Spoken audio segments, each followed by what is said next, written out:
কি জানেন, আমাদের এটা তো পশ্চিম মেদিনীপুর পড়েছে, তো আমাদের পশ্চিম মেদিনীপুর একটা জায়গাটার নাম হচ্ছে বেলদা বলে, উড়িষ্যার দিকে পড়ে বেলদা।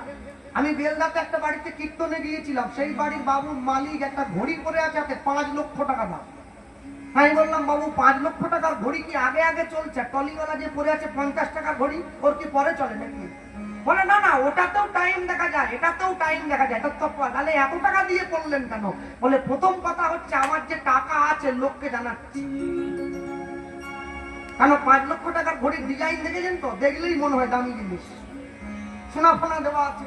আর 2 নম্বর কথা হচ্ছে, যে 50 টাকার ঘড়ি পড়েছে সে জগৎকে বোঝাচ্ছে তার সময় কিরকম চলছে, আর যে 5 লক্ষ টাকার ঘড়ি পড়েছে সে জগৎকে বোঝাচ্ছে তার সময়টা কিরকম চলছে।